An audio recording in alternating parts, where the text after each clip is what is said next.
You know what's always nice? Finding a new game to play, especially when you weren't looking for one. I can't tell you the amount of times I browsed my library and after about 20 minutes, just decided on playing, well, nothing. But then out of the blue, I'll just pick up a random game and, well, there goes the next 20 hours of my life. This was very much how I got into Halo. My dad took me to GameStop randomly one day and offered to pick me up a game. I wasn't expecting it, so I just kind of wandered aimlessly until I came across Halo Reach. Yeah, I've heard about Halo before, but I'd never played it, so I thought I'd give it a try. Next thing you know, Halo Reach became one of my favorite games ever.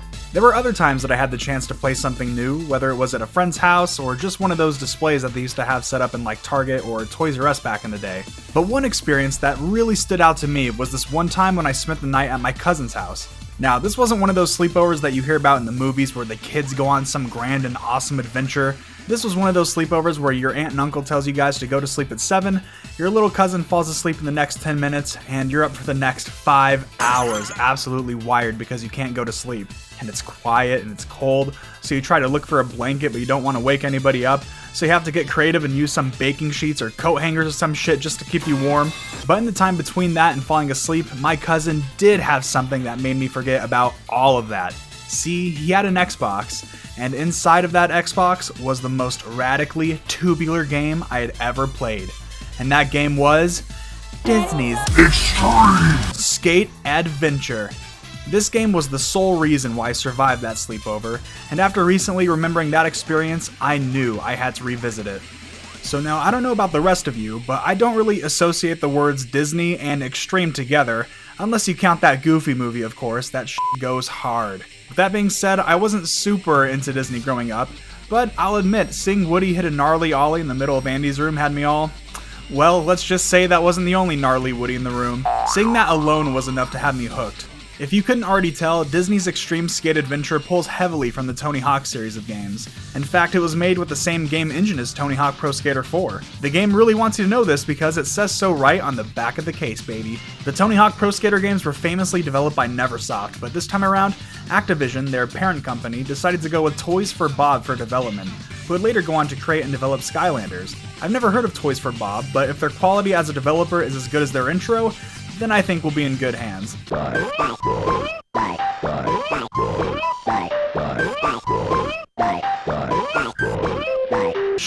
Slaps. Some people might say this is an inferior game to Pro Skater 4 because of the whole clean and family-friendly aesthetic. And sure, you can play as Jango Fett in those games, but can you play as Rosie O'Donnell as a gorilla riding a frying pan? No, I didn't think so. I would fall off of it like, whoa! Actually, let's get into the characters and go over who you can play as. So you see a title like Disney's Extreme Skate Adventure, and then suddenly your mind goes into all the possible characters that could be in the game. Not to mention on the front cover, it says Toy Story and Beyond. Beyond can be pretty expansive, but unfortunately, the Disney representation doesn't go far beyond the cover. Tarzan, Toy Story, and The Lion King are the only films that get represented in the game. There are several characters from each film that make an appearance, so in total there are 12 Disney characters to choose from, with an additional 2 slots that are based off of real kids who won a competition to be in the game. Well, good job, Millie! That's pretty cool! But this cast is so limited to the amount of characters that could be in the game. Why is it only confined to these 3 films? I mentioned that Goofy movie earlier. Max would have been a perfect fit. He's already got skin in the game, brah! He hits Steezies on the daily, bro! Or what about Jim Hawkins from Treasure Planet? He even rides like some futuristic board that he can use. Come on, guys. Well, at least you can make your own character to fill out the roster. I wanted to make all the Beatles, but I only ended up making a failed Ringo. I mean, why go further when you've already made perfection? And then I tried making a girl character, and what the f*** is this? This looks like Donald Duck got his face ripped off, jeez! The customization options aren't too vast, but what is included is fun anyways. I mean, I'm not in any rush to play one of my custom characters, I want to go back to playing as Woody. Hopefully one of your favorite characters are here to play as, however, playing as any of them wouldn't be worth it if the maps weren't good, so let's see what kind of stages there are. I think it's safe to say that most people would start out in Andy's room. This is the stage that makes the game, and looking back on it, this was the map that I grinded on the most at that sleepover, no pun intended. This is like the Green Hill Zone, the World 1-1 of this game, and it is so sick. It's just so inspired, it feels like it was taken straight out of the movie. The environment is set up just like how you think a kid would set up a skate park in their room. Dominoes lined up for obstacles, racetracks going from the bed to the floor, and cardboard ramps and buildings to do tricks on. There are also so many set pieces that you can interact with across the stage. This is partially done by doing the little quests that the characters give you that are scattered about the map. You'll come across some familiar faces giving out quests too, and the voice acting is really well done. I was actually wondering if they got the original voices back for these characters, and in some cases, they did. Ham is voiced by John Ratzenberger, and Wheezy is voiced by Joe Ranft, who voiced them in the films. A little fun fact about Woody is that his voice was provided by Jim Hanks, who, judging from the face and picture, I bet you can guess who he is. Yep, he's that guy right there. Going back to the level, it is a great first introduction to the controls, which are a little toned down from the Pro Skater series if I remember right, but are still extremely fun and easy to get used to. Andy's Room is also a great start to get familiar with the objectives and things to do that you'll be encountering throughout the game. For the most part, this is a collectathon type of game. Each character has their own objects to collect in different parts of the map. Collecting all these will unlock new tricks to pull off, and tracking them down will often lead you to finding out some new portion of the map that you've never been able to go to before, or discovering some new aspect to interact with in the future. And what the frick are you collecting as Tarzan? I swear, I had to really stretch my imagination to figure out what they were. Are they mushrooms? I can't tell, but to me they look like straight up spearheads. Oh yeah, they're spearheads, right.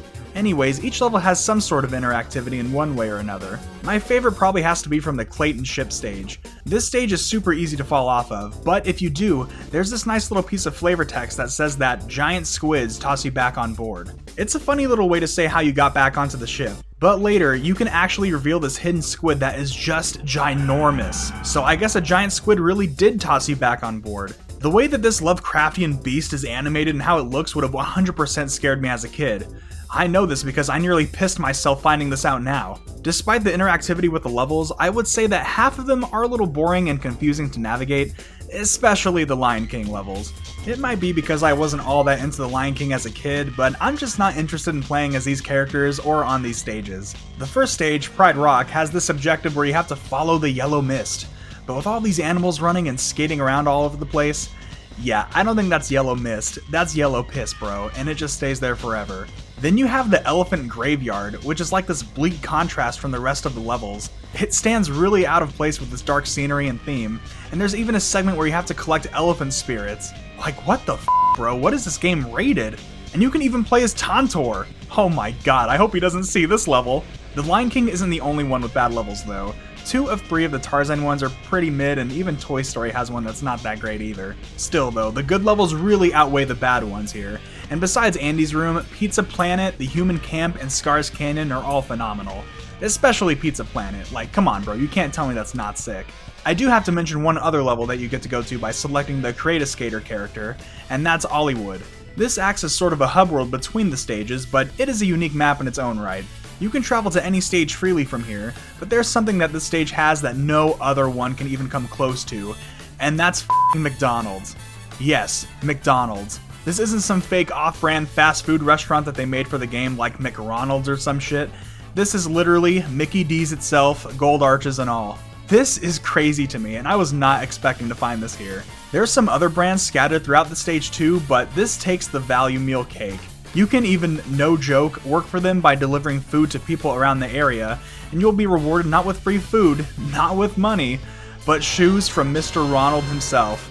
Well, now I've seen everything. President Obama was constantly chewing gum, and then on top of that, he took it out of his mouth, put it... But this area also has a little movie theater that you can skate into and watch a little bit of Toy Story. Ollywood isn't one of my favorite levels, but it does stand out thanks to its memorable set pieces.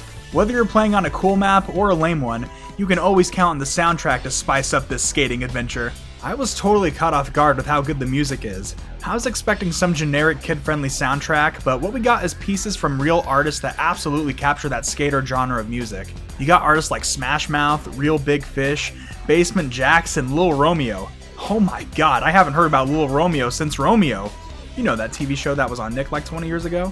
Even when starting up the game, you're met with the auditions that they had with the real kids who got to be in the game, with Simple Plan playing in the background. This game vomits late 90s and early 2000s energy, and I freaking love it.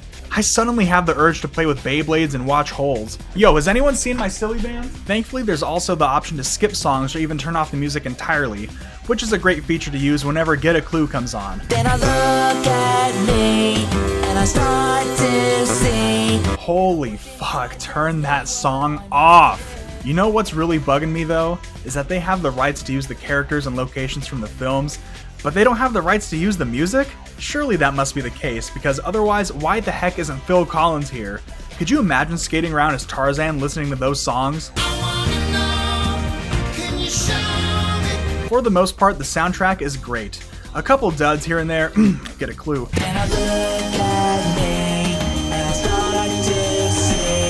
But I do wish that there were more. All in all, it sets the tone nicely for this skate adventure. This extreme skate adventure. You know what adds to the extreme of this game? The boards that the characters use. They fit so well with their personalities. But you know what? Most of them don't have wheels.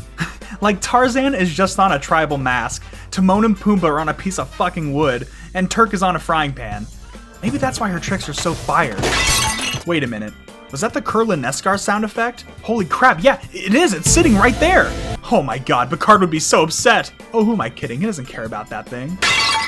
It makes sense for some characters like Buzz because he's like a futuristic space ranger, but the other characters? Nah, come on. Seeing an elephant and a lion do an ollie makes no sense when you realize that they don't even have wheels on their boards. I do want to mention one more character that I was saving for last to talk about, which is the last character that you unlock on the Toy Story side of things. One of the last characters to unlock also happens to be the penultimate character that this game has to offer. On the last Toy Story level, you get to have a just absolutely epic battle against the almighty Space Emperor, Zurg. This fight is insane. Forget about General Radon exploding into you from space. Zurg shoots tennis balls at you. Tennis balls! You kill him by disabling the little energy cells around his platforms, but when you do, he has a death scene that would absolutely make George Lucas blush. It's like poetry, so if they rhyme. Doing this unlocks Zurg himself, and playing him is like the equivalent of playing as Darth Vader in a skateboarding game. It is freaking epic. Totally tubular, bro. Although it is kind of hard to do tricks with him because you can't freaking tell when his board is straight sometimes. Hey, not even Space Emperors are perfect, guys, come on.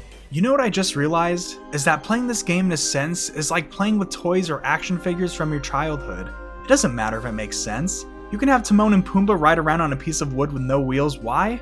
Because you can just use your imagination. And I think that in a sense, we lose a lot of that imagination growing up. This is why it's so important to revisit these games, these integral pieces of our childhood that helped define us as we all got older. Sure, I may have played this game on a night 20 years ago, but the night and those memories have been ingrained and embedded into my mind and heart because of it.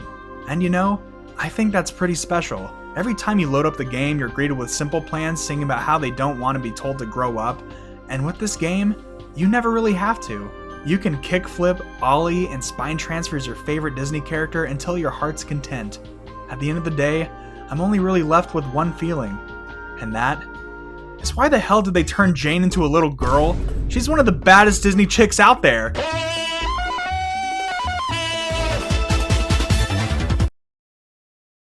Sup dudes and dudettes? Thank you all for checking out the video. I hope you all liked it as much as I had fun making it. This truly is a gem to come out for the 6th generation of consoles, and if you're a fan of skateboarding games or just goofy premises, then I would highly recommend checking it out for yourself if you have the means to. It'd be cool if Disney would make a follow-up game with an expanded roster, but oh well, we can only hope, right? Anyways, did any of you get to play this awesome game? Hopefully this video gave you some insight into this classic, and if not, then hopefully it gave you some nice background noise while you did the dishes or something. Let me know in the comments down below. If you liked the video, I would appreciate it if you grinded the mouse over to that like button and heel flip that subscribe button. Thrasher talk! I don't know how to ride a skateboard. Okay, bye! Sayonara! Skaters.